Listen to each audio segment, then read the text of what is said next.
Good afternoon, and welcome to the last session of the conference titled, Where to Next? Palestine After the Genocide. My name is Tamara Kharroub. I'm the Deputy Executive Director and Senior Fellow at Arab Center, Washington, D.C., and I'm pleased to be chairing the discussion at this final session as we look towards the future. Today we gather at a moment of deep uncertainty and profound consequence for the Palestinian people, whose political future, national aspirations, and human rights are at the center of an ever-shifting regional and global landscape. But we cannot talk about the future without acknowledging the stark realities on the ground today. Generations of occupation and displacement, the crimes of apartheid and genocide, and the context of mass fragmentation of the Palestinian populations. How do we move on from something like this? And what comes next? What are the potential pathways forward in the midst of surviving and rebuilding and in the wake of catastrophe? This panel will examine critical futures for Palestinian politics, society, and international relations, especially after the mass and widespread devastation of Gaza. We aim to provide a multidimensional analysis of potential futures for Palestine, addressing key four areas: the Palestinian internal political dynamics, the influence of regional players and geopolitics, the shifting international landscape, both on the grassroots and the political levels, and the evolving role of global powers, especially the United States. To address these important issues, we are fortunate to have four leading experts on these issues who bring to this conversation deep expertise, on-the-ground experience, and forward-looking thinking. I will briefly introduce our panelists in the order in which they will be speaking. Zaha Hassan is a human rights attorney and fellow in the Middle East program at the Carnegie Endowment for International Peace. Khaled Elgindy is a visiting scholar and adjunct professor at the Center for Contemporary Arab Studies at Georgetown University. Shibley Telhami is the Anwar Sadat Professor for Peace and Development and the director of the Critical Issues Pole at the University of Maryland. He is also a member of the Academic Advisory Board at Arab Center, Washington, D.C. And Phyllis Bennis is the program director of the new Internationalism project at the Institute for Policy Studies. She is also the author of this new book, Understanding Palestine and Israel. And she has it available out at the registration desk for sale, and you can get your signed copy as well. Thanks to all of you for being here and contributing to this timely conversation. Before we begin the discussion, just a brief reminder that you have the Q&A cards available for questions. If you would like a card, our staff members are going around holding the cards. Please use them to write your questions and hold them up for the staff to collect them. For audience members online, you can submit your questions using the Q&A feature on Zoom or by email to events@arabcenterdc.org. And with that, let us begin the discussion. I will give each of the speakers 12 to 15 minutes to present their remarks, and then we will engage in some conversations and take questions from the audience. I would like to start with Zaha Hassan and looking at the Palestinian scene and Palestinian politics. And here, Zaha, we can consider the Palestinian political landscape in terms of the leadership and the political class, but also looking at the Palestinian population at large, which is, increasingly critical of the Palestinian leadership and the Palestinian Authority specifically, and its control over the PLO. And what is your assessment of the current state of Palestinian politics at this stage and moving forward? What dynamics are shaping Hamas's future role, and what is the future of the Fatah-led Palestinian Authority? What are prospects for cooperation and reunification? And what factors are shaping all of this? Also, perhaps more importantly, what do the Palestinian people want? And what should the goal for Palestinians be at this critical stage? So many easy questions for you. Yeah. Zaha, you have 12 to 12 minutes. Yeah, you know, when I was first told about this speaking engagement, I was told we had 5 to 7 minutes, and then it became 10, and now it's like 15. So those questions are a lot. What I'm going to do, first of all, thank you very much, Tamara, for inviting me and for the Arab Center for bringing us together, and I'm always happy to be on a panel with these folks who I consider friends as well as experts that I look to for good analysis on all things Palestine. I think, you know, in my remarks, I think I'm going to cover most of what you say, what you have asked of me, Tamara, and I'm sure I'll also get questions from the audience. I'm going to speak in broad strokes. I'm going to speak on 3 points here. First is this particular moment and the risks of losing Palestinian national institutions, which I do think is a really huge risk right now. We heard earlier today about you know, how particular aspects of Palestinian life are being targeted. I'm going to focus on our national institutions and how they're being targeted. Second, I'm going to talk a little bit about what has been the Palestinian response to the systematic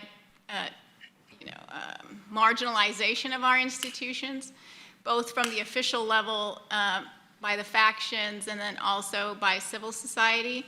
And then third, I'm going to look at sort of what is the international engagement on this particular question of Palestinian self-determination, Palestinian governance, and Palestinian agency writ large, and what's the connection with this upcoming international conference at the UN, this high-level conference.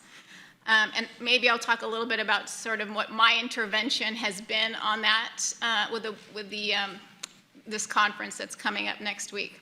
So, this moment and the risks that Palestinian national institutions are facing. Before I get deep into that, I just want to set out why we need to care about Palestinian national institutions and what becomes of them amid a genocide. This is because there is a real question among Palestinians about this. Younger Palestinians, especially those in the diaspora, don't believe in them anymore or don't see the difference between certain Palestinian national institutions. The PLO and the Palestinian Authority, to them, are the same thing, and to many others, because of how the PLO has become hollowed out, and the leadership of both the PLO and the PA are you know, really the same people. But the PLO is the most important institution to Palestinians everywhere, and that's because it's the political address. It's recognized as the legitimate representative by Palestinians. Virtually all Palestinians, even those that don't come under the PLO's umbrella, like Hamas. Hamas wants to join the PLO because it recognizes it is an important institution for us.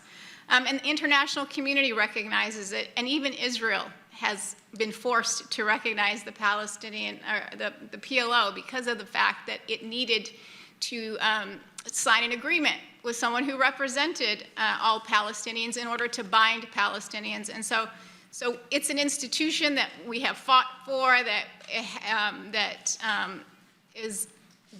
that represents us in terms of our political rights, in terms of our legal cases. So it's an achievement, and it should just be noted that it's not just political factions that are represented by the PLO. Civil society is represented, labor unions, professional syndicates, women's committees, student groups are all part of the PLO. And the PLO is the alter ego of the state of Palestine. And it's ultimately responsible for foreign relations and, again, for the rights and claims of Palestinians. And it's responsible for the legal strategies and the diplomatic strategies that are advanced. The PA, the Palestinian Authority, is the agent of the PLO. It's a creature of Oslo, though, and it's tasked with administering parts of the occupied territories where Palestinians are under their jurisdiction. But it was created by the consent of Israel. So those are the two institutions. They have a national scope to them. and they have been, something that has been very difficult to bring together for Palestinians because of the forces. And today, what we have is a Palestinian leader who has centralized his power, the power over the PLO and the PA. So in one person now, the control over these institutions resides in them, and that's a problem for us. It's a problem for Palestinians who want to have a voice. Obviously, we don't have a legislature or a functioning PLO parliament right now, so this is weakening our ability to advance the popular will of Palestinians when our institutions have been weakened. But it's also been weakened not just because of the centralization of power, but it's been weakened because of a systematic strategy by Israel to dismantle them. And I wanted to talk about Israel's strategy. So, it comes in three parts. The first part of their strategy is to take the land. And we heard today about some of the tactics Israel's using. We're all familiar with these. I won't go into them, but land confiscation, residency revocation, demolitions, fragmenting the population of Gaza and the West Bank from each other, ethnic cleansing, destruction of refugee camps, evacuation orders, and genocide. These are all things that Israel's doing to take the land. And then the second thing Israel's done over the years is to marginalize international law and what it has to say about the quote-unquote conflict. And it's also tried to undermine multilateral institutions that have a say in what happens between Israelis and Palestinians. So it does this using its proxy states to block activity at the UN or to block the ICC or inside of third states in terms of their foreign policy. But it also does this through smearing and criminalizing UN representatives or bodies and different agencies, or it does this by killing staff, and we've seen that in Gaza. But the third way Israel is preventing Palestine, preventing Palestinian self-determination is, again, by dismantling Palestinian national institutions. So how has it done this over the years? It's criminalized the PLO. I mean, the PLO is still considered a terrorist organization in the United States. It's criminalized all of its affiliates and factions. It's, if you think about Israeli military regulations, all Palestinian political factions are still considered terrorist organizations, and they try to advance that abroad in other places. Israel engages in lawfare to bankrupt the PLO and the PA, and it has proxies that also engage in lawfare in that way. And Israel's using, its ability to control clearance revenues to bankrupt the Palestinian Authority. And there's banking regulations that get impacted by lobbying efforts that make it very hard for Palestinian institutions to get funding from abroad. And then there's the criminalizing of civil society efforts around support for different Palestinian factions of the PLO. Any association is considered material support, and then so that gets discouraged. And so these are, this is the kind of activity that has been systematically deployed. So it's not just land, and it's not just the UN and international law that's like the victims, it's also our national institutions.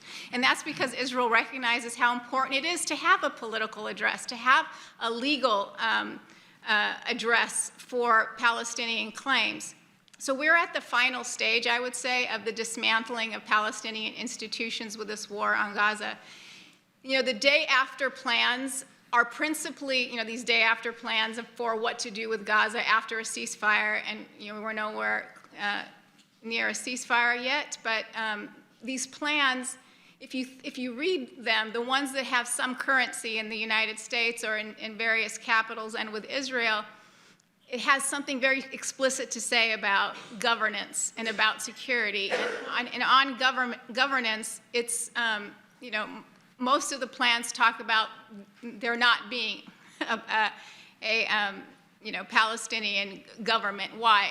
It should be a multinational consortium led maybe by the U.S. and, local Palestinians can be, brought in for governance and make some some local decisions, or maybe it'll be vetted Palestinians or Palestinian business people. Why are they being so specific in these plans about governance? It's because they don't want anything like a PLO or a Palestinian Authority, even because it's Palestinian, to be governing anymore. And that's because they don't want to have a Palestinian state, or the idea that this could lead to a Palestinian state. And so the Palestinian governance and Palestinian agency is a very fundamental part of the day after plans. And the notion of who's going to provide security.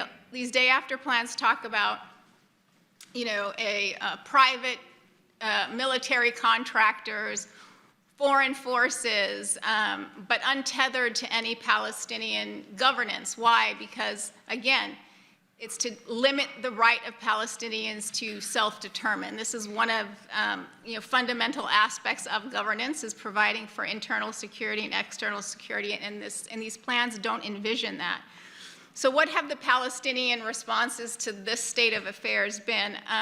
This isn't the first time Palestinians have faced an Israeli-driven campaign to dismantle their national institutions. I mean, before 1948, there was a struggle. It wasn't just, Israel. It wasn't Israel that was attacking them, and it was the British. But always this idea that Palestinians can't be governing themselves, can't be trusted to govern themselves. But really, it's more about suppressing the Palestinian right to self-determination. We saw it in 1982 when the PLO got forced out of Lebanon. The idea was really to end the Palestinian national movement. And then we saw what happened in the aftermath of them leaving. And we saw it in the first Intifada, when we got to the point where we were going to be engaging in negotiations. Palestinians came under a Jordanian umbrella. This notion of PLO representation, there was pushback against that. Of course, it's so much worse in this moment, and the scale is so much greater in devastation, because it's not just Israel acting alone now. Now you have the United States talking about things like resettling Palestinians and sanctioning ethnic cleansing. But the Palestinian official response to the day after plans has been really confused and not very proactive. It's tended to fall back on sort of this traditional approach when we've heard of Palestinians need to reform, Palestinians can't be trusted with their own governance. So one of the tactics has been, okay, it's time for Palestinian factions to reconcile. And so we saw in the midst of the genocide in 2024, the Palestinian factions came together in Beijing to sign a declaration agreeing that there should be all factions brought under the PLO, that Hamas would give up governance of Gaza in favor of a national consensus government, and later it said it would support a technocratic government.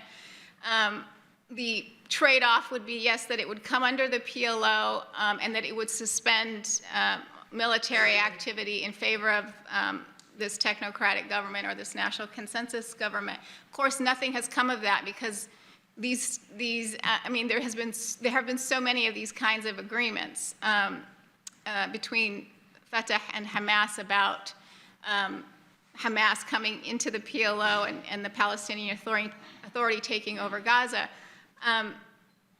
One would have thought in this very difficult time in the midst of a genocide that this would have been different. This time would have been different. It was important because also in this declaration, Hamas agreed to the two-state solution and made a lot of concessions. So this could have been a moment in which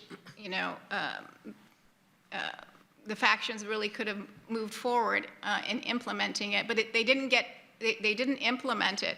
And a lot of the reasons behind that have to do with sort of the international pressure around not including Hamas in anything, and this notion that from Fatah, from the leadership of Fatah, that they would then be held responsible for everything that happened in Gaza by the international community. And so there was not a warm reception also by different governments in the Arab world to this notion either.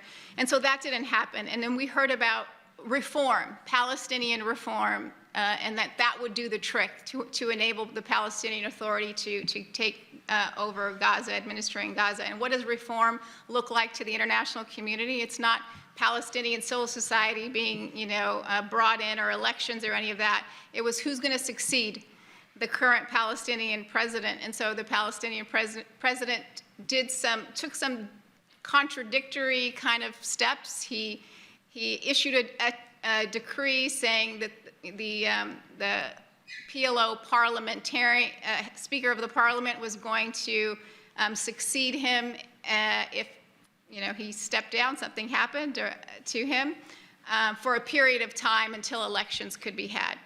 And then he took another move more recently, in which he appointed a vice president, Hassan, after the Palestinian Central Council created the position that didn't exist before. So we don't know, is it going to be this vice president who succeeds? Oh, thank you. Or is it going to be the speaker, and then with elections? And then we saw that creation of a technocratic government, and that perhaps that would have, that would be enough to get the international community comfortable. And then there was the Arab plan that came out by Egypt and the Arab League that talked about the Palestinian Authority taking over, but a special Gaza administration for Gaza under the PA. Now, Palestinian civil society is not happy with all of these different moves. They want to see a really reformed PLO, and they want to see seats reapportioned on the Palestinian National Council. And there are organizations that have been created. The Palestinian National Conference has been set up. It's basically a shadow of the PLO, and trying to really campaign around pushing for serious reforms. But, it's difficult because there's been a lot of backlash against them. I only have a small amount of time, so I can't really get into too much, but I do want to say something about the international conference, the UN conference next week. This is an opportunity to implement, what they say is to implement the ICJ advisory opinion, and I think this is a very important idea. Although it's unfortunately titled the Conference to Implement the Two-State Solution, it's really about figuring out how to support Palestinians in their self-determination and sovereignty. One of the fundamental things that came out of the ICJ advisory opinion, and which is really a reaffirmation of international law, is that Palestinians have a right to self-determination. They have to be able to decide their own governance and have their own institutions that support their sovereignty over their territorial unit, which is the occupied Palestinian territories. And so one of the most important ways that the international community should be supporting Palestinians beyond getting to a ceasefire, which is fundamental, is to make sure that Palestinians can still advance their political future by the international community supporting self-determination rather than putting obstacles to self-determination. But I will speak more to specifics because I want to give the floor back to Tamara. Thank you. Thank you, Zaha, for this comprehensive look at the Palestinian scene. And we will come back to the international conference. I actually have a couple of questions for everyone on that one. But now we have Khaled Elgindy, and zooming out a little bit to explore the regional dynamics. Khaled, an important dimension here is the role of regional players and their diverging agendas, but also their relationship with the United States that is, in a way, determining their policies. We have from Egypt and Jordan to Qatar, Iran, and Turkey, and to other regional powers like Saudi Arabia and the United Arab Emirates. These nations can wield influence over things like political factions, funding, borders, aid, and diplomacy. Are they partners or obstacles to unity and progress in Palestine? What is Palestine's status and standing in the region today, both at the level of Arab populations, but also for the regimes? And how have events since October 7th reshaped Middle East alliances? And maybe just to add here, what constructive role can countries in the region and organizations like the Arab League realistically play in support of Palestinian rights and in opposition to Israeli occupation, genocide, and military adventurism across the region? Thank you. I will do my best to answer as many of those as I can. So let me start with some anecdotes from recent history. In the early 1980s, then President Ronald Reagan put forward a proposal to the Saudi leadership, to King Khaled at the time. And this brilliant idea was, look, Israel and Saudi Arabia are America's two closest allies in the region. Why don't you guys come together, okay? Overcome your differences, come together and form what he called a strategic convergence in order to fend off Soviet influence in the region, including many Arab states that were within the Soviet sphere of influence. The Saudis, of course, flatly rejected the idea that Saudi Arabia could ever ally with Israel so long as it continued to occupy Palestinian lands and deny Palestinian rights. Fast forward 2 decades later, in August 2001, in the midst of the bloodshed of the Second Intifada, Saudi Crown Prince, then Crown Prince Abdullah, sent George W. Bush an ultimatum. Unless the U.S. acted to constrain Israel, the kingdom would be forced to reevaluate its relationship with the United States. The Bush administration responded with a private message to the Saudi ruler pledging to take concrete steps to advance the peace process while affirming that, quote, the Palestinian people have a right to self-determination and to live peacefully and securely in their own state, in their own homeland. Imagine, this is George W. Bush. And 1 month later, Bush officially backed Palestinian statehood as a matter of U.S. policy, formally reversing more than 50 years of U.S. opposition to Palestinian statehood. Today, the strategic convergence that Reagan could only have dreamt of has become a reality in the form of the Abraham Accords. Of course, the menace of the Soviet Union has been replaced by the menace of Iran, but it's the same basic principle. Even as Arab states openly cooperate with Israel, even as it continues to annihilate Gaza and kill Palestinian civilians with impunity. While countries like Colombia, Bolivia, and Nicaragua have severed diplomatic relations with Israel in response to the atrocities in Gaza, no Arab state has done so. Today, countries that are the most vocal in advocating for Palestinians are not Arab countries like Egypt or Saudi Arabia, as they had been in the past, but Western European states like Spain, Ireland, and others. One need only compare 2 countries, Spain and Morocco. These are 2 countries that are geographically separated by only a thin waterway of 36 miles, but politically oceans apart in terms of their stance on the Palestinian issue. At the very moment that Spain's Prime Minister Pedro Sanchez declared his country would not do business with, quote, a genocidal state like Israel, Morocco was hosting Israeli military as part of US-led military exercises, including, reportedly, the same IDF brigade alleged to have committed the massacre of 15 Palestinian medics in Rafah in March. Whether in comparison to other Arab governments around the world or to their own stances in previous crises in Palestine, the Arab response to the unprecedented assault on Gaza has been noticeably weak, to say the least, even by Arab standards. Since October 7th, the Arab role has been limited to calls for a ceasefire, but without using any real leverage vis-à-vis Israel or the United States.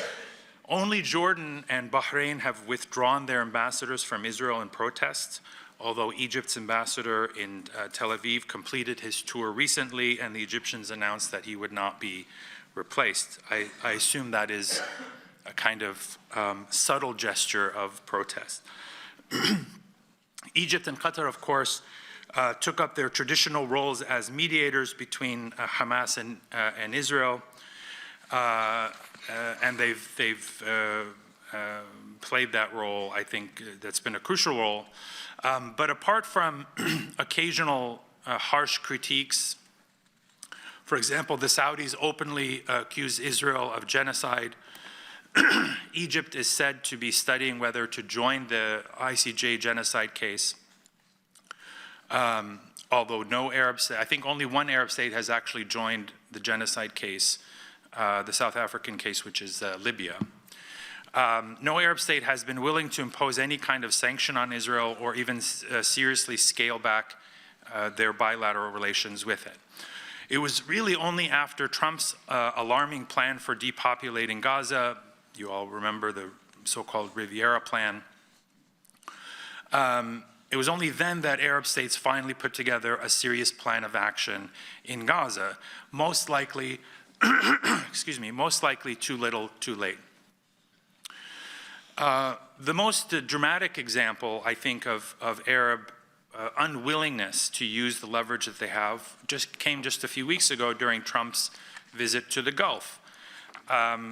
Against the backdrop of very strained relations between Trump and Netanyahu, growing international frustration and even outrage with Israeli actions in Gaza, the total blockade, the mass starvation, all that things that we've heard about. It seemed like an ideal moment for the Saudis, the Emiratis, and the Qataris to use leverage with Washington. But instead, they signed these sort of sweetheart deals on a bilateral basis between the United States and the Gulf and these different Gulf states, while making no demands with regard to Gaza or the Palestinians at large. It seems like a major missed opportunity. I would note that the current devaluation of Palestine in the region, in my view, is at the level of regimes and not the publics. I think Palestine and Jerusalem still resonate deeply across the Arab and Muslim worlds, but particularly in the Arab context. In the wake of the October 7th assault in Gaza, we saw popular protests erupt across the Arab world. In many instances, like in Egypt, it was the largest mass protests since the Arab Spring. And of course, they were very quickly suppressed by the regimes, and they haven't been allowed out since. Most recently, you may have heard about this so-called Samud convoy making its way across North Africa, even as we speak, headed to Egypt as part of a global march to Rafah. I just read this morning that the Egyptian authorities have indicated that they're not going to allow this, that they are encouraging people to go back, and they are actually deporting internationals who are arriving in Cairo for that purpose. Again, I feel like this is a kind of a missed opportunity, but the reasons for it, I think, will become clear. So how do we explain such an anemic response from the Arab states, particularly when we consider that the Arab world has traditionally been the strategic depth for Palestinians, and there's a kind of, there's always been a symbiotic relationship between the Arab states and Palestine. And in fact, Palestine, the crisis in Palestine in the 1940s was to a great extent the impetus for the creation of the Arab League in the first place. In my view, the diminished status of Palestine in the region is due to 5 overlapping, and these are somewhat arbitrary, but 5 overlapping and mutually reinforcing trends, and I'll list them in no particular order.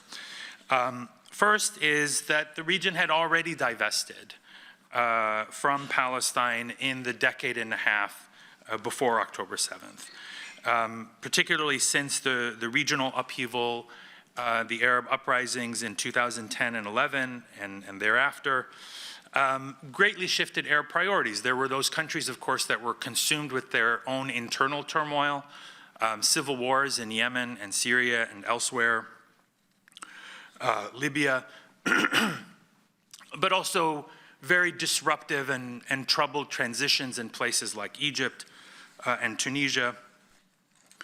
And so, of course, resources were turned inward. And, of course, the new power brokers in the region, the Gulf states, were consumed primarily by the question of stability and countering you remember what we used to call the Arab Spring, and the dual threat that it represented. On the one hand, the spread of democracy, which is something that no Gulf monarchy appreciates, and secondly, the rapid rise to power within these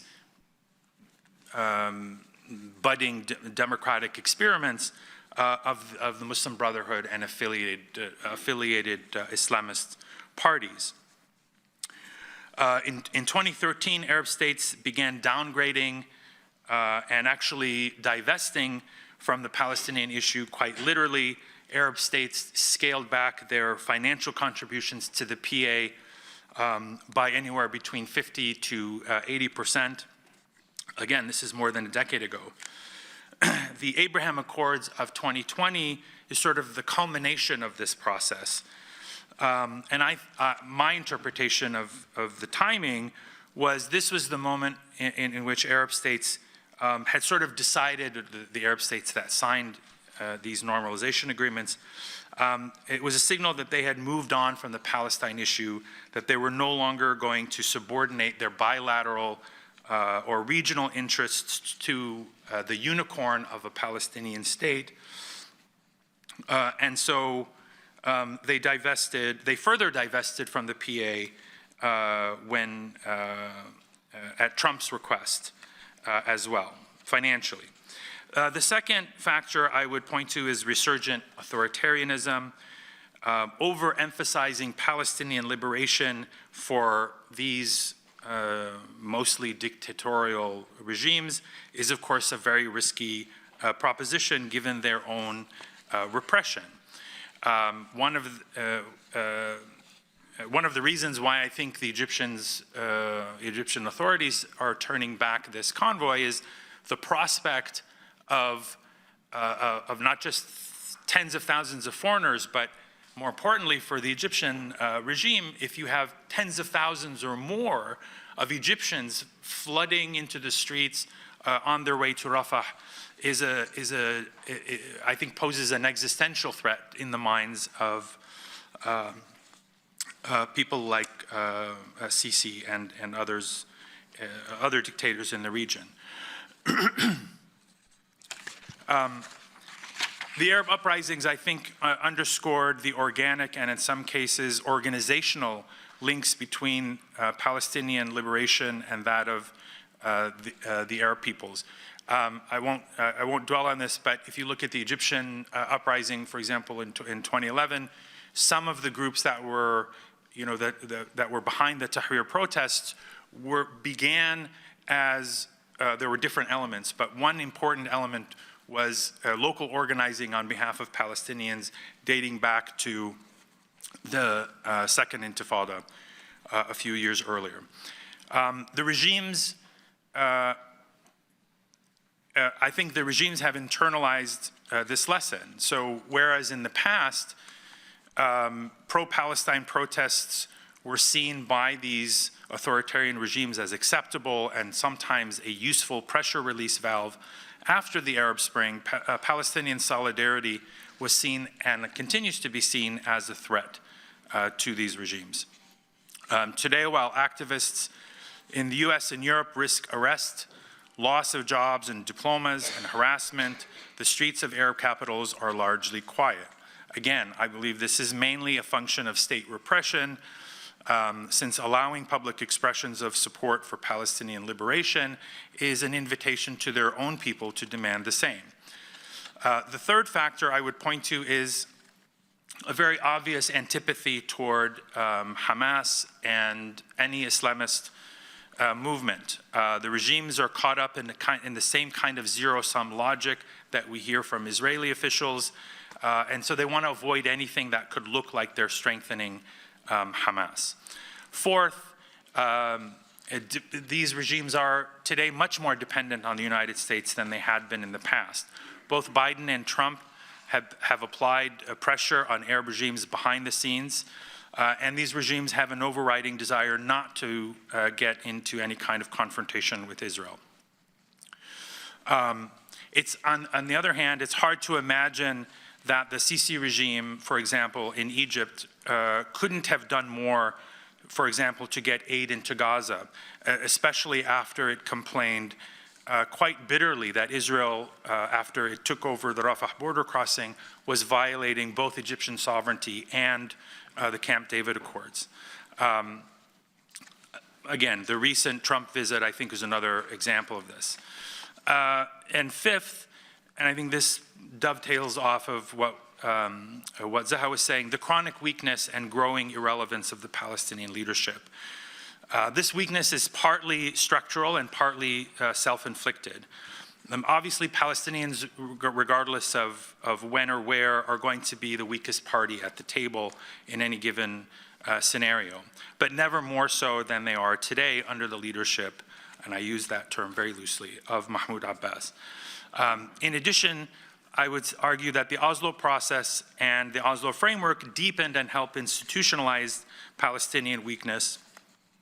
I go into this at length in my book, Blind Spot, but just to summarize, Oslo wasn't just a deal between the PLO and Israel, but it also radically reshaped US-Palestinian relations. This is what I refer to as the Oslo trade-off, in which the Palestinian leadership essentially agreed to give up a degree of autonomy over its own political and institutional affairs in return for a seat at the negotiating table and the expectation that the US would eventually deliver Israel and ultimately a Palestinian state. So for the first time since the rise of the modern Palestinian national movement, the US and Israel had direct access to and a say in internal Palestinian politics. This is a pretty radical proposition. Since 2007, the split between Fatah and Hamas and its leadership of the PA, I think the PA has been in steady decline, rampant corruption, ineffective governance, etc. So the view, I think, from the Arab states is if the PA did not prioritize putting its own house in order, why should Arab states be more Palestinian than the Palestinians? Both the PA and Fatah and Hamas are to blame for the disastrous state of affairs, but I believe that Abbas bears most of the blame, given that he claims to be the leader of all Palestinians. It's no wonder that Abbas is hugely unpopular among ordinary Palestinians. Even before October 7th, close to 80% of Palestinians wanted him to resign. Abbas's legitimacy and relevance have continued to plummet amid the unprecedented Israeli assault on Gaza and crackdown in the West Bank. So, to sum up, I think we're unlikely to see any significant shift in the Arab posture toward Palestine absent two major developments. One would be a greater democratization of Arab states to bridge the growing gap between Arab publics and their regimes on the question of Palestine. And secondly, the emergence of a new, more unified, coherent, and representative Palestinian leadership. Since the latter is far more likely than the former, the most important thing I think Palestinians and their allies could do in this moment is to focus on reforming, if not remaking, Palestinian political institutions with the aim of creating a unitary, credible, and representative leadership as a prerequisite to independent decision-making. This means some hard choices, like reevaluating not just the relationship with the Arab states, but the leadership's relationship and subordination to the United States and Israel. To clarify, I'm not talking about a reformed PA in the way that many in DC or other Western capitals do, but something deeper, more along the lines of what Zaha was talking about, of a reinvented Palestinian national movement. To be clear, such a revived Palestinian leadership will not be enough to shift trends in the region, but it is impossible to imagine such a shift without it. Thank you, Khaled, for this thorough analysis of the Arab responses and policies towards Palestine and the sobering conclusions. As you mentioned, clearly the United States plays a big role in regional politics, and significantly more so when it comes to Palestine and Israel. And for that, I'd like to turn to Shibley Telhami next and focus more on US policy. Shibley, what has been the role of US policy and its impacts in Palestine recently? Looking at both the Biden and the Trump administrations, do we see substantive differences? Is Trump turning on Netanyahu? And what are we to expect moving forward? And I would maybe add to that, which is the flip side of this, is US public opinion. We have seen interesting trends in polling in US public opinion towards Palestine and Israel over the last few years, including your own polling, Shibley. What is the significance of this shift in public opinion, especially among young people in this country? And do you expect this change to translate into meaningful changes in policy in the future? What shifts in US policy towards Palestine can be anticipated, and what are its implications? Shibley, go ahead.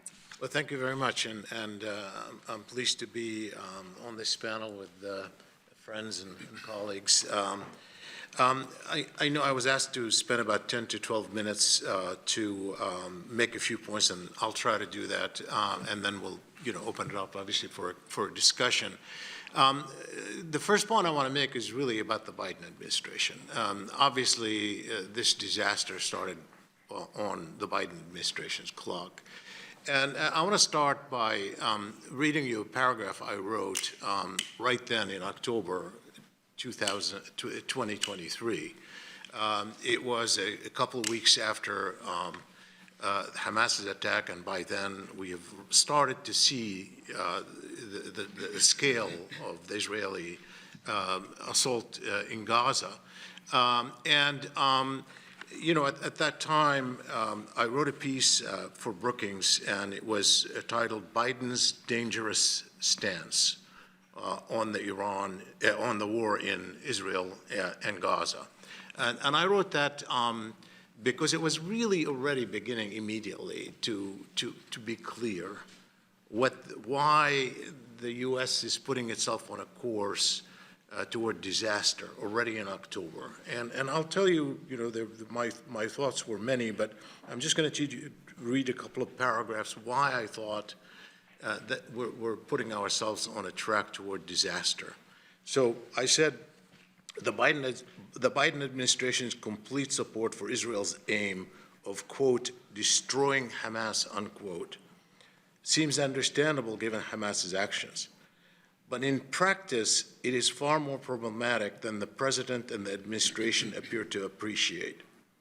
It is possible to weaken and hurt Hamas, but Israel's conflict with the Palestinians is ultimately a political one. And then I went on to say that if it's possible at all to destroy Hamas, if destroying Hamas is possible at all, it would probably entail destroying Gaza itself. That was obvious to me from October 2023. The moral implications alone, not to mention the severe violations of international law, should be enough to reject this mission. And I added that as the President of the United States, Biden cannot afford to back Israel's total freedom of action in Gaza. He cannot assume that Israeli aims fully coincide with those of the United States. As Biden himself had noted, this is the most extreme government in Israel's history, with prominent Jewish supremacist ministers whose stated aims conflict with both U.S. interests and values and seek an opportunity to expel Palestinians from what they see as the land of Israel, including Gaza. And that was clear in the. And so it was clear to me from the outset that that was the course that we're being put on. And the thing about it is that you have to keep in mind that this is a time when things are in flux, when there is the shock of the Hamas attack, and then there is the next shock of the scale of the Israeli operations beginning to be clear. Those are the times when narratives are formed. So what the narrative that you put in place as the dominant narrative becomes the one that survives and impacts what you do, for just like after, a 9/11 attack, or what Bush would say and how this would happen. This is the formative. We had done a poll right after October 7, 2023. About within a week, I did a poll in the U.S., and there was a spike of sympathy with Israel among the American public. In fact, it was because I had done a poll before October 7th, and so I repeated the poll after, and there was a spike of sympathy. In fact, it was actually quite a significant spike of sympathy in comparison to the past polling. But within 2 weeks of that, within just 2 weeks, I did another poll repeating it, and all of that sympathy had evaporated. Most of it had evaporated, and among young Democrats, in fact, it shifted in the other direction within 2 weeks.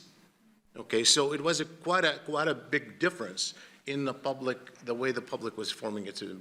But this idea of we must destroy Hamas, or Hamas must be destroyed, wasn't just Biden's. It was adopted by the body politic, including most Democrats. In fact, I spoke in Congress to senators, Democratic senators, and this was a kind of like including people who were very sympathetic to the Palestinians, people who have been, very outspoken. They bought into this idea that Hamas must be destroyed, and therefore it puts you on a track so Hamas isn't destroyed, so, everything is just collateral damage that's acceptable because that's the mission that you have to do. There's no other win other than destroying Hamas. So I say this because now we have, sort of the same kind of, how do you do a narrative when there is a crisis? We have now something emerging in the Trump administration I'll talk about a little bit later on. It is extremely important.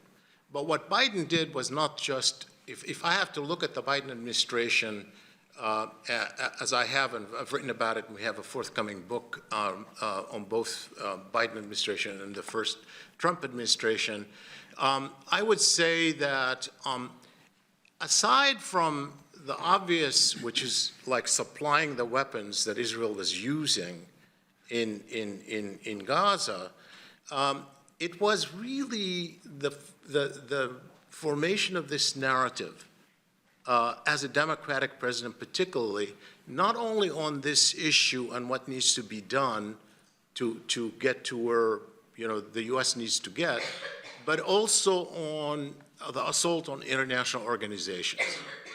And this is a president who got elected to defend international norms and human rights.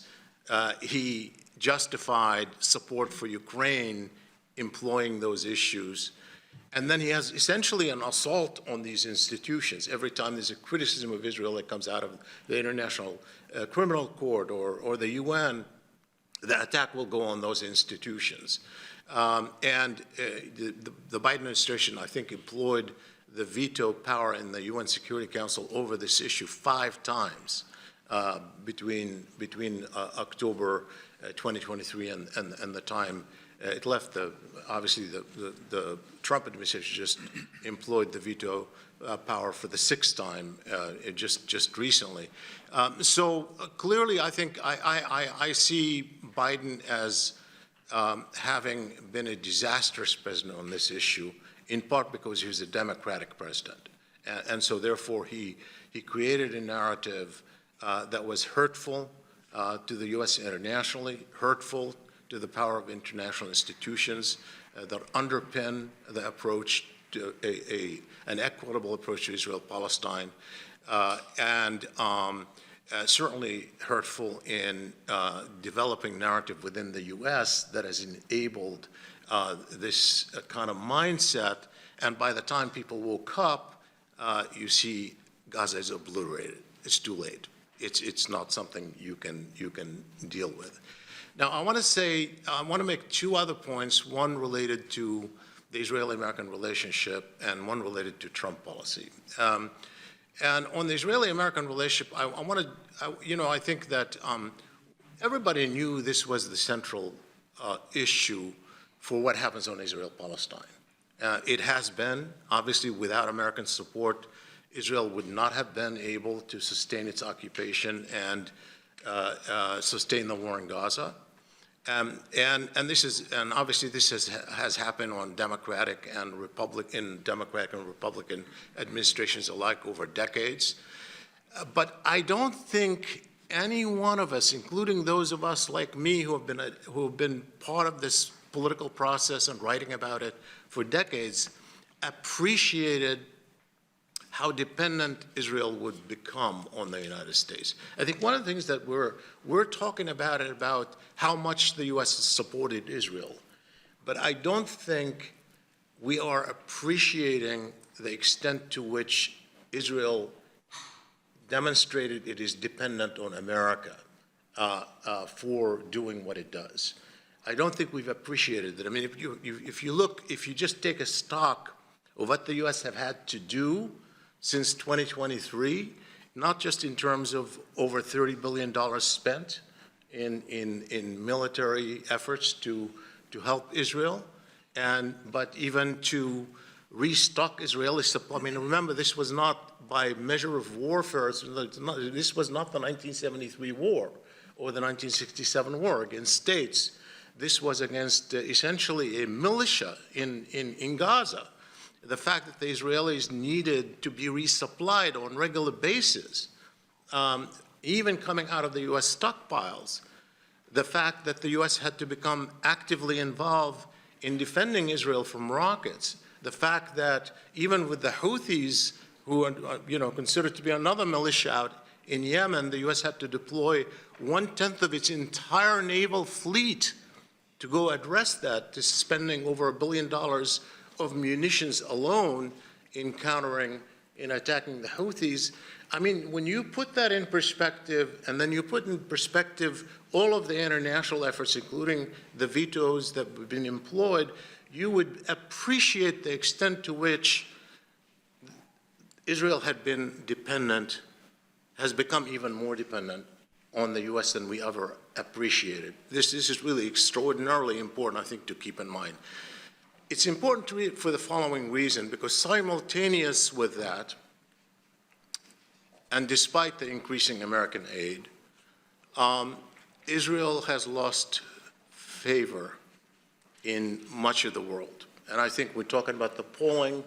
What you see internationally, the Pew poll that was just released is extraordinary, because in every European country, views of Israel are not just negative, but highly negative. I mean, we're talking about 75% negative versus 19% positive in places like Spain, in places like the Netherlands, even in places like Japan, 79% negative, places like Australia, over 70% negative. You're talking about extraordinary drop in the way the world sees it, and that makes Israelis even more secure, given what, the nature of the dependence on the U.S. And then to boot, Israel has lost the American public. And those of you who follow the polls, I'm not going to mention mine.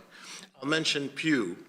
And Pew, for the first time, they showed 53% of the American public has negative views of Israel. And shockingly, while Republicans still are the only segment that have more positive than negative views, Republicans under 50 years of age, not under 35, not under 30, Republicans under 50 years of age have negative views of Israel. Now, in a poll by Gallup, you have 59% of Democrats say they sympathize more with Palestinians than with Israel, and only 19% say they sympathize more with Israel than with the Palestinians. So there's a huge difference, and that huge difference means more Israeli insecurity at a time that is much more dependent on the United States. And it needs the U.S. not only to fight its battles internationally in places where it is losing, and obviously more action, and even in America, where critics of Israel obviously have been very noisy and likely to be more. I would add one more thing to it, which is that I know what everybody has been watching in Gaza has been horrific, and just it's hard even to fathom that it could get worse. It could get worse because this is not over, and we're going to face more and more challenges that are going to test the U.S. So I'm going to just finally say something about the Trump administration and its policy. Obviously, in my, what I've written about it in the past about the first Trump administration, the president himself is always an enigma, and he doesn't follow these issues very closely. And in the first administration, for example, we know that he was very easily manipulable, and he relied specifically on top aides that he trusted, and those top aides really kind of with help shaped American policy toward Israel-Palestine. In this particular case, I see the same thing, and everything that we see indicates that it's moving in that direction, including, for example, Khaled just mentioned how under the Bush administration, when you had then Crown Prince Abdullah write a letter to President Bush saying, unless you kind of correct course on this, we need to, we're going to reconsider policy. And I could tell you at the time, by the way, I was actually invited right after that to the White House with 3 other colleagues, including 2 former ambassadors to the Middle East and another think tanker, by Condoleezza Rice. We had a big meeting. She convened a White House meeting, including Steve Hadley, then her deputy, the Vice President Cheney's staff, then William Burns, who was at the time was Assistant Secretary of State. And she said up front, she wanted to hear ideas. She said, our policy is not working. We need to reboot. That was the kind of the thing that was happening. But consider what is happening now with the Trump administration.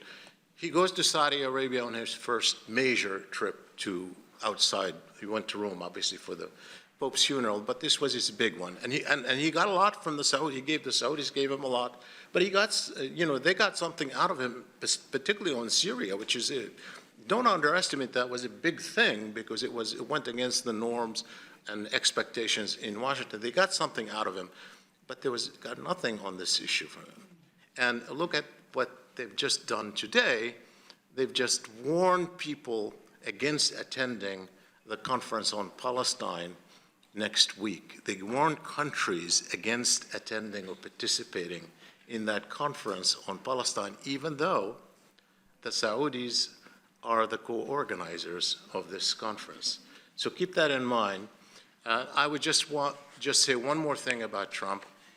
And I have more to say on it, by the way. I have an article coming out with Mark Lynch next week on this specific issue of Trump and the conference that's coming in New York. But if I had to bet, I would bet that it'll be the same course he's been on. But I would just say Trump is obviously unpredictable. And in ways that have gone against the Syria decision was really remarkable. It's nothing short of remarkable. There was no anticipation of that within the State Department, in the White House, in Congress, in Washington, by Israel. It came out of the blue, and he's sticking to it. He's pushing forward to it. The same thing, by the way, with the renewal of negotiations with Iran over the Iran nuclear deal. This happened. He didn't consult. he made it happen, and he's pursuing it. Now, obviously, whether he gets there or not is another story, but it is a wild card that we all cannot really predict. But if you had to look at it in terms of just the trends, and I think I don't see anything but doubling down on the policy that he inherited from Biden. Thank you, Shibley, for this important assessment. We often think of U.S. support for Israel, but it's important to remember the increasingly Israeli dependence on the United States. But considering the consistently negative role of the United States and its monopoly over Israeli-Palestinian issues, we've seen other actors stepping up. And you've mentioned some countries and populations across the world. And for that, I'd like to turn to our last speaker for today, Phyllis Bennis, to explore the role of global solidarity and the international players and their impact on the Palestinian future. Phyllis, there has been a growing movement in support of Palestinian rights. At the grassroots level, certainly, with growing waves of international solidarity, but also by international organizations and on the official scene, as countries in the global south and even in Europe have taken legal and political actions to pressure Israel and hold its leaders accountable and support Palestinian rights. How are these global solidarity movements evolving? How significant is the shift by the international political community? And are these enough to effect change in policy and on the ground in Palestine? And I want to add to that, maybe in light of the failures of the global order and international law to take any meaningful action to stop the genocide in Gaza and protect Palestinians, there have been discussions about how irrelevant international law has become, and even how irrelevant the United Nations has become. But others believe that these legal frameworks and mechanisms can provide important tools. Would like to hear your thoughts on this as well. Phyllis, you have 15 minutes. Thanks, Tamara. That's easy. I can do that in 15 minutes. Piece of cake. Thanks, seriously, to the Arab Center for bringing us together. You know, going last is one of the great things, is you get to pick and choose from what other people have said. So I'm going to take off on somewhat of what Sarah Leah talked about this afternoon about some of the international law issues, which I don't think are completely failures. I want to take on one thing that you said, Shibley, which I sort of disagree, and that was when you mentioned the notion that what the U.S. is faced with in dealing in a supportive way with the Israeli genocide is that this goes against the principles in the U.S., of the Democratic Party, of any party. Okay, then I misheard. Not my argument. Okay, good. Because I think what we do have to take into account is that this is very much in keeping with U.S. history. This is not something that we're not familiar with. If we look back to 150 years ago, if we look back to the Sand Creek Massacre, led by a Methodist minister, as a matter of fact, when he ordered his soldiers to go and attack a peaceful village, and some of them, a few of them, came back to him and said, we can't attack this. These are children. These are old people. We promised to protect the Indian nations. And he said, nits make lice, kill them all, including the children. This is the same language that we hear from Israeli officials, the language from Shaked when she was the Minister of Justice, saying little snakes, that we have to kill the little snakes because they will grow up to be big snakes. This is the same language. And it's genocide that we know well in this country because our own country was founded on the basis of slavery and genocide and movements against slavery and genocide. And that's what, for me, that's what gives me hope. That's what I think for all of us, it has to give us hope that we can somehow end this. You know, what we've seen, this has been an incredibly hard 20 months. It's been incredibly hard. And one of the things that we've seen that made it possible to survive it with our emotions intact in some way was seeing how public opinion changed so fast, some of the things you reflected in the polls, and how we saw it in the streets. People who came out into the streets within the first days and weeks after the attacks that followed the October 7th attacks, who had never come out in support of Palestinian rights. The Palestinian rights movement was a strong, powerful movement, but that had never been that big, had never been that broad, had never operated as close to centers of power as this new movement against the genocide that was already visible and underway, that was calling for a ceasefire. And it came out in the context of the movement for the uncommitted votes during the primaries. You know, all of these things were part of that. You had huge shifts in the Jewish community, huge shifts among young people of color in what some have come to call the justice generation, who came of age sometime between the assassination of Mike Brown in Ferguson in 2014 and the killing of George Floyd in Minneapolis in 2020, and everything in between. A whole generation who grew up saying, I'm part of a generation where social justice is part of my identity more than anything else. So all of that was what we were seeing. I'll give you just one other example of that. If we go back to the earlier existing Palestinian rights movement, which in many ways came to a new period, it came to a new level of influence in the period around 2000, 2001. And at that time, that was when we first started debating the question of apartheid. Was it the right time to start using that term to describe what was going on? Nobody disagreed that it was accurate, that it was precise, but there was a lot of disagreement about whether it made sense or whether we would find ourselves caught up in debates over is it the right term or not, rather than what is Israel doing, that's the problem. And we ended up at that time thinking, most of us at least, that it wasn't the right time yet. We hadn't done enough work yet to change public opinion. It took 20 years to normalize among people in this country. Palestinians and South Africans had long known it. But for people in the United States, it took us 20 years to normalize that language. After October 7, it took about 20 days to normalize the word genocide to describe what was happening. It's an entirely different understanding of the world. And one of the things that happened so quickly was the move taken by South Africa. It's, I think, impossible to overstate how important that has been, not only for what it represents in terms of international law, in terms of challenging a long-standing taboo that essentially said that institutions like the International Court of Justice, and frankly like the United Nations itself, really belong to the white colonial states. It's really not for the global South. And South Africa said, you know what? It's for us too. And we're going to use it. We're going to claim it as our own. And boy, did they claim it. I don't know, how many people here got up at 4 o'clock in the morning to watch the hearing, the opening day, right? I mean, it was an extraordinary thing. I remember, I was one of them. And there was a text thread going on between people in Palestine, people in South Africa, and just a few people here in the US. And one of my South African friends wrote, I have never been so proud to be a South African, and I've never been so proud to be a human being. It was an amazing moment. And that moment challenged the whole notion of what countries and what people, of what nations and what color get to use the instruments of international law. And they claimed it and they broke the taboo and made that necessary.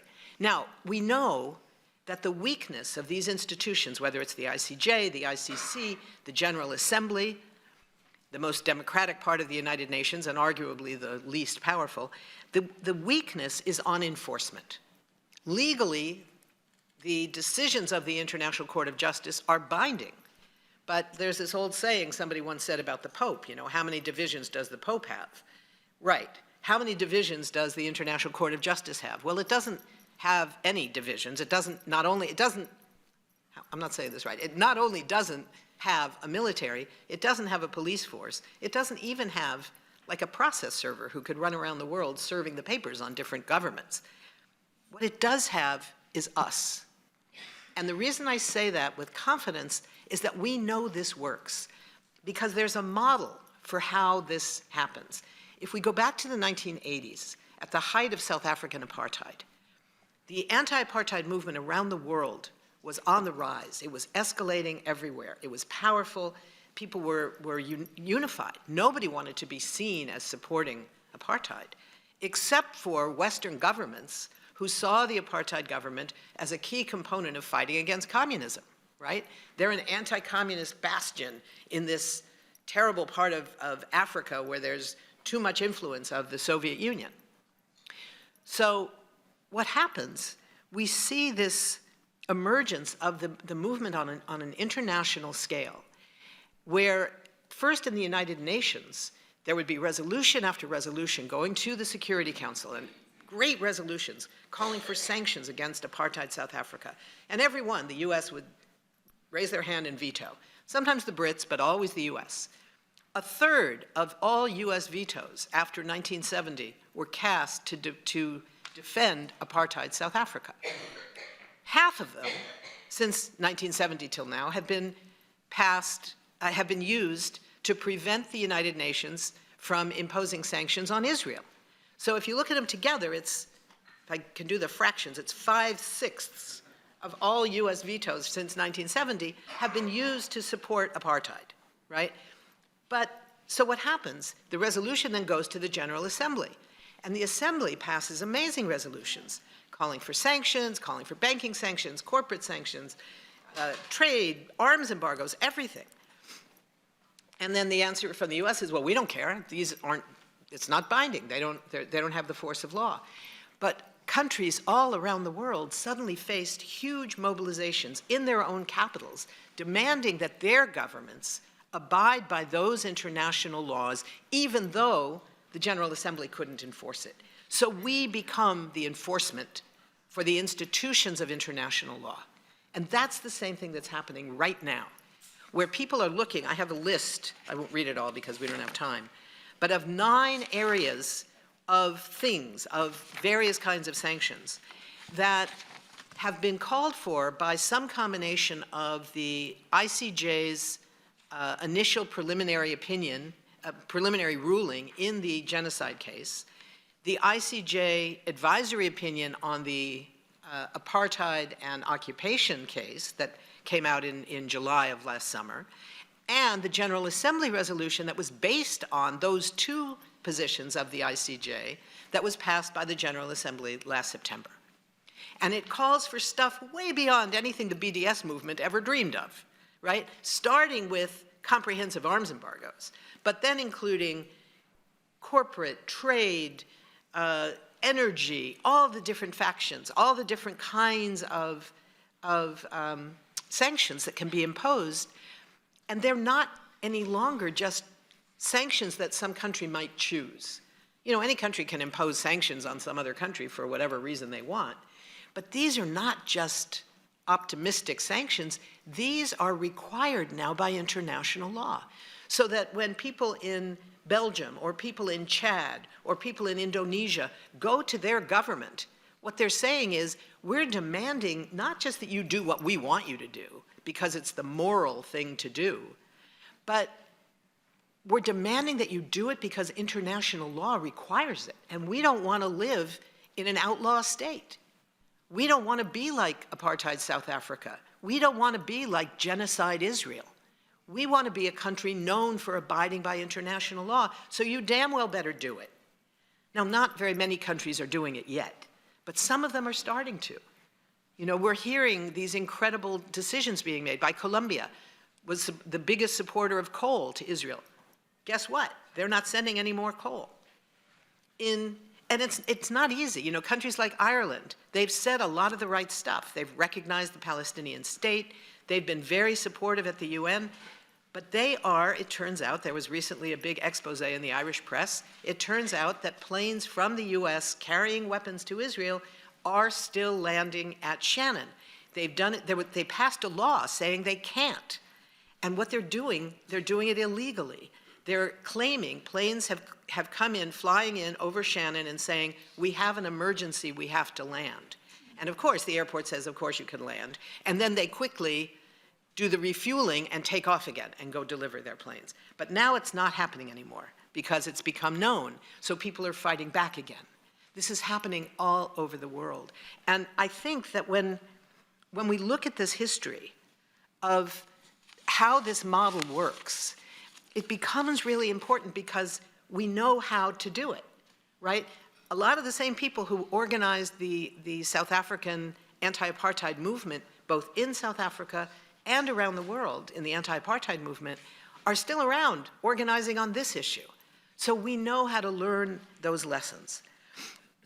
And I think that when we talk about what's going to happen next, it's going to be a lot less about states. I mean, despite what people think is going to happen at this conference next week, you know, that's being called the conference to make real the two-state solution. Yeah, well, I think that ain't going to happen. But I think what is going to happen is there's going to be a lot of discussion about what else is required by the International Court of Justice decisions, which is supposedly why they're taking up the question of moving on the two-state solution, starting with an arms embargo. That's got to be the most important part. And it has to be comprehensive, meaning no buying, no selling, no transit, no enabling. You know, you can have all the F-35s you want, but if you can't get fuel, you can't bomb anybody.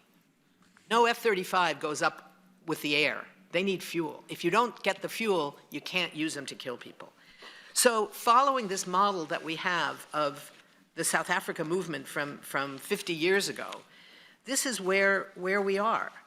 We know that it works. We know that if arms shipment stops, Israel cannot continue the genocide. What Shibley said is absolutely right on this. We in this country, those of us who pay taxes in this country, are paying 40% of Israel's entire military spending. 40%. It's shocking. It's one of those things. We don't pay that for anybody. You know, what's that about? It makes us deliberately, consciously, legally complicit. We are, as taxpayers, part of that complicity. So the question becomes more urgent than ever, and we know how to do it. It's building a movement that's global. It's using the instruments of international law and international institutions, those of the United Nations, those of the International Court of Justice, those of the International Criminal Courts. What if individual countries said, we're not going to allow overflights by anyone who's been indicted by the International Court of Justice or anyone who might be complicit? That means that US officials can't fly their planes over any country that is doing its job according to the rules of the Rome Treaty and the International Criminal Court. There's huge options for this. There's huge choices. And I think it's now time for us to do it. Individual countries can do it, and it's going to take our movements to pressure them into it. Thank you.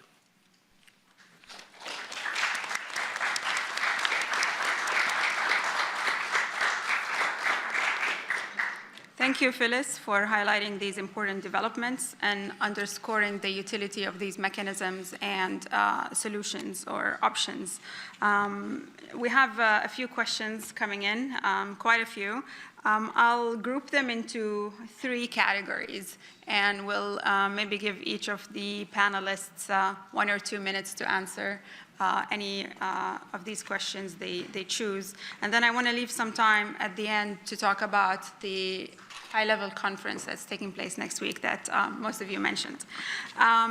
So the questions coming in from the audience, the first group of questions are about the PLO.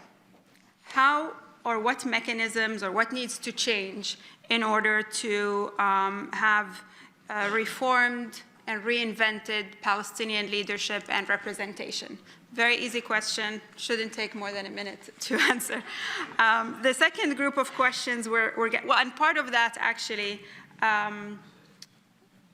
is a couple of questions about the recent developments with Israel arming the gangs in Gaza led by Yasser Abu Shabab, attacking aid trucks and aid supplies, and whether you think this influences the future of the Palestinian efforts for governance.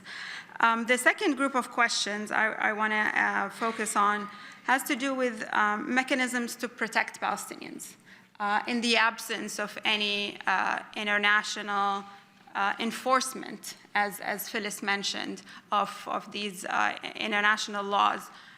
Is it time to start pushing for mechanisms to protect Palestinians on the ground, like a peacekeeping mission, which I believe Sarah Lewitzin mentioned earlier today? And the third group of questions, and how can that be done if that's the case? And the third group of questions that we got have to do with public opinion that's changing in the United States and across the world.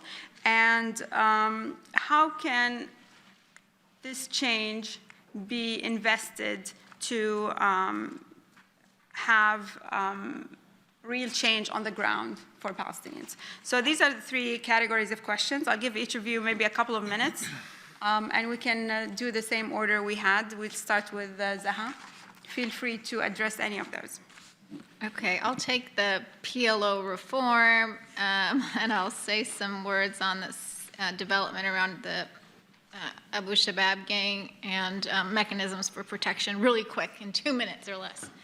On the PLO, I've been a part of a group that for the last year has been trying to think about how do you reform the PLO, particularly in a moment that the last 20 months where you're in the midst of a genocide, but you need to reform and repair your institutions quickly so that it can respond effectively to the crisis. And you know, there's been a lot of discussion about national dialogues in other contexts, and I think that's a very difficult concept for Palestinians in this particular moment, and given the fragmentation of our community around the world and in between Gaza and the West Bank, besides the genocide, right?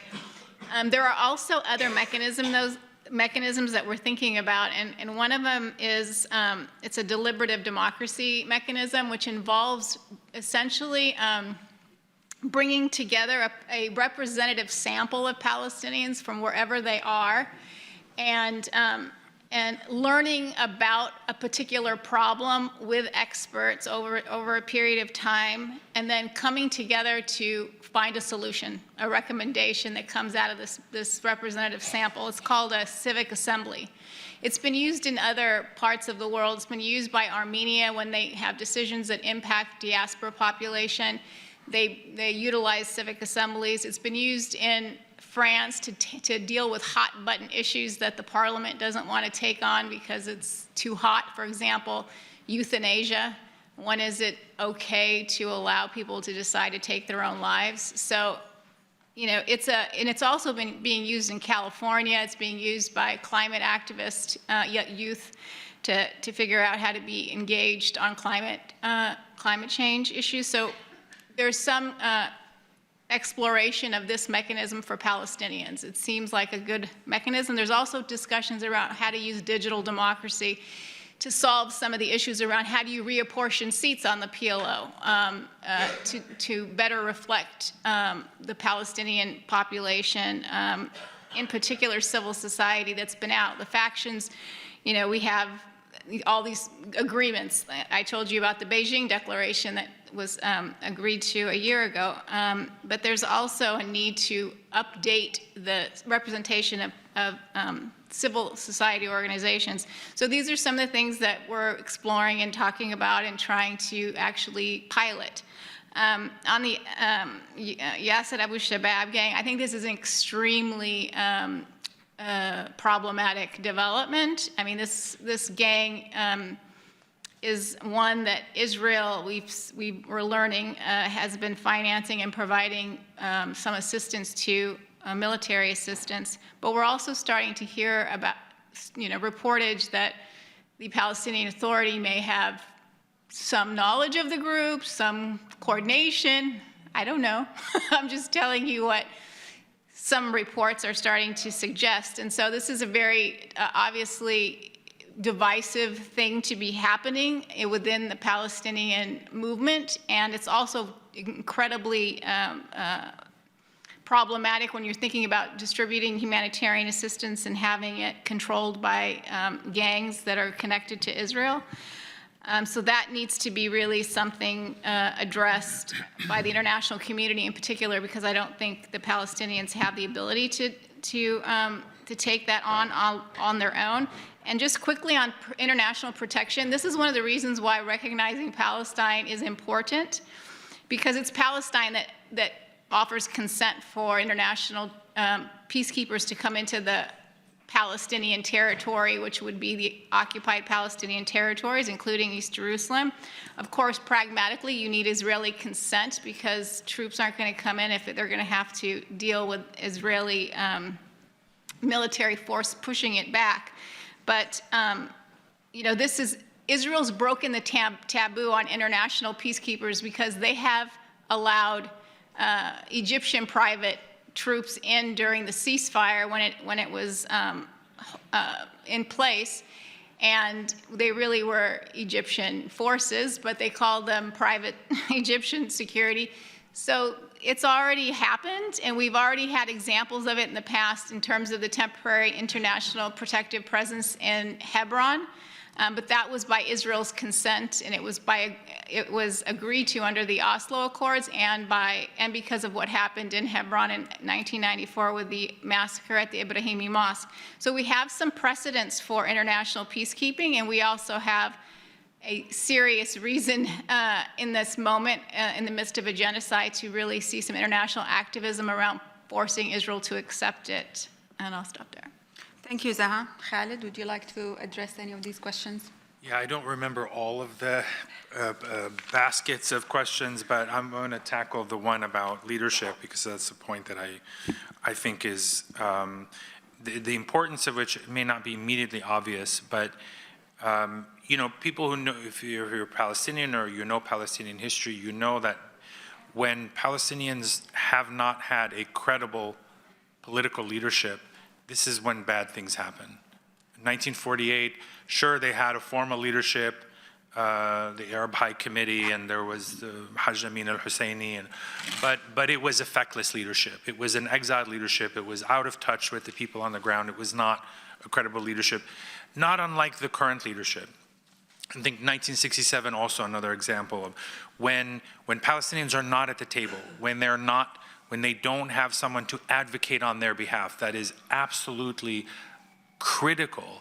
Otherwise, other actors, at the Arab level, at the regional level, at the international level, what incentive do they have to act on behalf of Palestinians if Palestinians' own representatives aren't acting? And I think it's a necessary but insufficient condition for advancing anything, whether it's international protection, whether it's sanctions on Israel, whether it's cases in the international judicial forums, well, whatever it is, you need a leadership that speaks for your people, that is taken seriously by other people, and that simply doesn't exist. That lack of leadership has been catastrophic for Palestinians, not just in that they don't have someone to speak for them in international forums, but for internal reasons.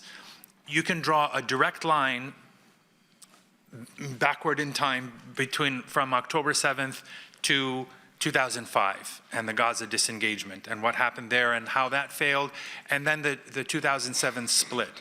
Everyone expected the 2007 split to be temporary, a year, 2, 3, 5, not a permanent reality that would envelop a whole new generation of Palestinians who were born and came of age in a time when the Palestinian national movement was fractured and dysfunctional.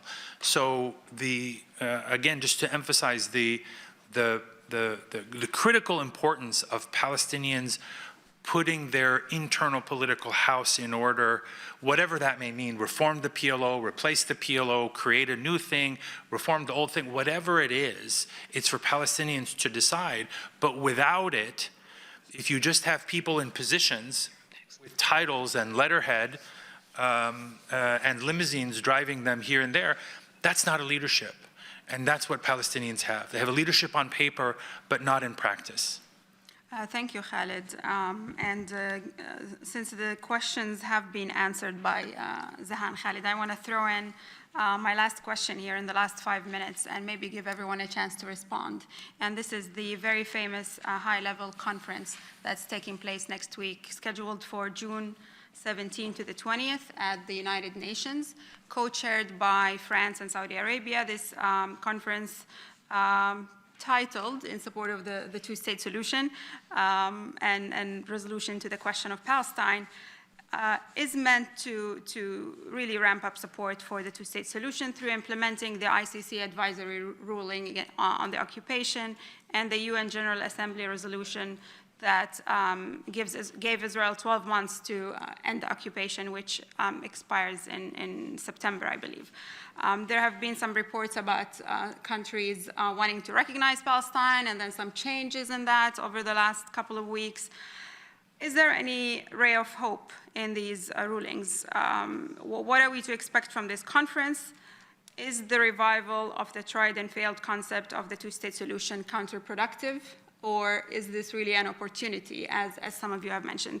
All of the panelists up here have been involved in the arts of solutioning or the acrobatics of solutioning. You've written books about two states, one state, confederation, or a whole new solution entirely. In your opinion, what should be the path forward for Palestinians, and what is needed to get there? And more importantly, what is feasible? Shibley, would you like to start? Let me start by just saying, first of all, the conference itself and the idea of recognizing a Palestinian state, even for someone like me who have been arguing it's a one-state reality that is apartheid-like for some time now, long before what transpired in 2023 and since, but especially since then, is still a deeper entrenched apartheid one-state reality. That's what we have. Even with that, I think it's a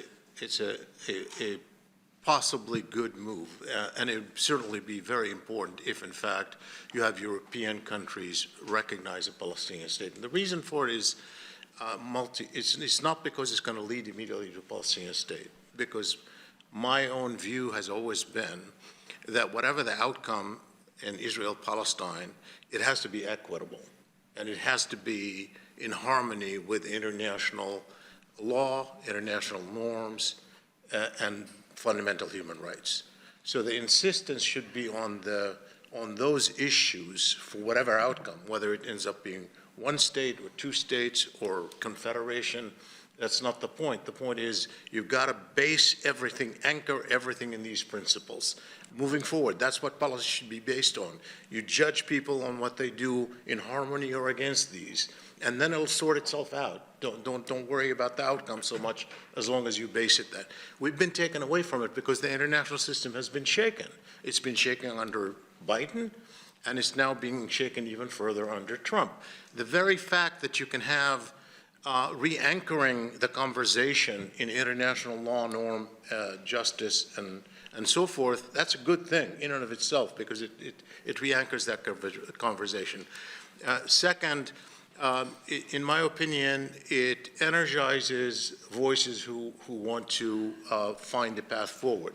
So it's a mobilizational kind of issue that can bring in people forward in that direction to weigh in, and particularly somebody asked, how do you utilize the public opinion that is out there? That's a way of it could change conversations, whether it's among Palestinians or among Israelis, for sure.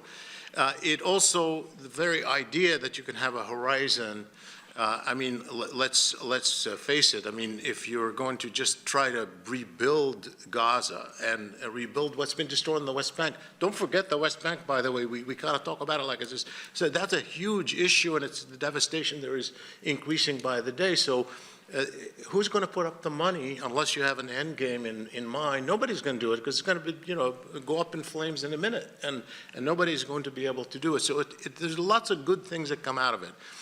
My fear is not only that in the end it's going to depend on the American-Israeli relationship, because we've seen, you can make all the noise you want, or unless Europeans want to go independent, which they have been not shown that they're prepared to do in a big way. My fear is this would be more of a declarative issue. that could waste the energy and the momentum in order to say we've done something when in fact you're not doing much. You're just taking a position because declaring a path or recognizing a Palestinian state ain't going to make it so unless you're prepared to follow through. And I don't see any hint of a possible follow through. And that's what scares me, because crises, obviously, those are the times when you really have to put all of the leverage that comes in on the table for meaningful change, not just symbolic change, not just to deflect public opinion, but to respond to public opinion. And and that's really the fear that I have in the mixed picture about next week. Phyllis? Yeah, well, I'm not going to touch the PLO one. I'm a Jewish girl from California. It's not my call. No, seriously, I do think the last part of your other question, I'll get to the conference in 1 second, but just on this issue of what comes next, what's the way forward, I think we have to stop talking about states in this country. Palestinians and Israelis can talk about states all they want. But for us in this country, where we're paying the bills for one government's genocidal practices and its apartheid across all of the aspects of Palestinian life, whether the West Bank, inside 48, in Gaza, and in the diaspora, it's all about apartheid, and we're paying the bills for it. Our job is to reverse that, so that we want to support a policy that is based on international law, human rights, and equality for all. One state, two state, red state, blue state, that's not the issue. If there's one state, you need equality and all those things within the one state. If there's two states, you need it within both states and between both states, which nobody ever talks about. So it's a different question. On the issue of the conference, I think that there is a great danger of the thing that you mentioned last, Shibley, that this is going to be used as the next year. We're going to hear from members of Congress from members of the UN. We're doing all we can. We're recognizing a Palestinian state, or we're supporting the two-state solution. And you say to them, well, exactly what are you doing to make the two-state solution possible? What are you doing? Are you actually imposing sanctions that might force Israel to recognize a Palestinian state? Because so far they're not recognizing it. So there's all of those kinds of issues that may happen. The best that could happen would be to say, this conference is supposed to be about figuring out how to implement the decision of the International Court of Justice and its opinion. The opinion was issued at the request of the General Assembly, the advisory opinion. So it's now up to the General Assembly to implement what the ICJ said. The ICJ said 30 things, or 50, I don't know how many, but it's a long list. Only one of them is the two-state solution. They chose that one to be the focus of this conference because that's the easy one. Everybody supports the two-state solution. We were at a conference at the UN a couple of weeks ago that was supposed to be in commemoration of the Nakba, and out of 20 countries that spoke, 19 of them kept their focus on, we need a two-state solution. And it's like, okay, that's not working. That ain't the answer to this problem. So I think that we have to be very, very aware. This conference is getting a lot of attention at the UN. It's not getting a lot of attention anywhere else. But at the UN, it is getting a lot of attention. And that means governments are taking it seriously. It's being co-chaired by Saudi Arabia and France, both of whom are important allies of the United States. So it's important for the US, who's not participating in it. So there is a job for civil society to try and push it as far as we can to get other parts of what the ICJ opinion calls for to be considered. There's 8 separate working groups. One of them is on international law. That's the one that I think we should really be seeing as an opportunity. That one's co-chaired by Brazil and Senegal, which are both kind of open on some of these issues. So there's some possibilities for this, but I think it's going to be a very dangerous thing. And then just last, on the question of protection, I think we have to be very careful about, be careful what you ask for. If you remember back in 2011, when there was about to be a war in Libya, and people were pushing NATO and the US to go to war against Libya, just a no-fly zone, that's all we want. And the then Secretary of Defense of the United States, Robert Gates, said, A no-fly zone in Libya starts with bombing Libya. Because before you have a no-fly zone, you have to bomb out of commission all of the existing weaponry around the country that can be used to shoot down the planes. I don't think we want to start a new war in Palestine, because that's where it would be fought. And I'll end with an old Afghan proverb that says, when two elephants fight, it's the grass that pays the price. I think we have to be very careful what we ask for. Thank you, Phyllis. We're over time, but I want to give a chance to Zaha and Khaled to also respond to this last question about the high-level conference. And Zaha, in the consultation meetings at the UN, there was a lot of focus on this idea of action rather than statements. What do you know about that? Well, I think that's the point of having these working groups is in the different categories, and they range from things like, what's a sovereign Palestinian state, to how to implement international law, to, what's, what's a right-based approach to humanitarian delivery and reconstruction in Gaza. And, I mean, so there's different working groups, and the idea is to have an action plan. That's what I've heard in the preparatory meetings. On this question of, this, what's the point of the recognition? This convening came out of, as Phyllis said, the General Assembly resolution that called for it to happen in order to implement the ICJ advisory opinion. And the ICJ advisory opinion said, some really important things that really dismantled the whole construct of the two-state solution. One of them was that, Palestinians, can't be forced to negotiate under the gun. They can't be forced to make concessions while they're under occupation. That essentially that dismantles the Oslo framework. And it said that, self-determination isn't something that's subject to Israeli consent. Palestinians have this by right. And so if you want to be compliant with the ICJ advisory opinion, it says to third states that you need to support the Palestinian right to self-determination. The territorial unit for the Palestinian right to self-determination is the occupied Palestinian territories. That's what was in the ICJ advisory opinion. So any state in Europe that says that they want to be compliant with international law has to take note of what the ICJ said, because it's a statement of law. So we're really beyond the notion of recognizing a Palestinian state. It's there, it exists, it's been recognized by 147 other states, it's recognized by the UN. So now if the state of Palestine that's under occupation right now wants to negotiate a different framing for itself. Maybe it wants to merge with Israel. Maybe it wants to be a confederation with Israel. Maybe there's going to be three states. Who knows? But it's the Palestinians that decide that with Israelis. But for now, it's a state. It's under occupation. People have no rights. But we need to get beyond that and just start implementing. And that's what I heard from the Saudi co-chairs, that this is about implementing the ICJ in support of Palestinian self-determination. So let's make sure that that happens, because I agree.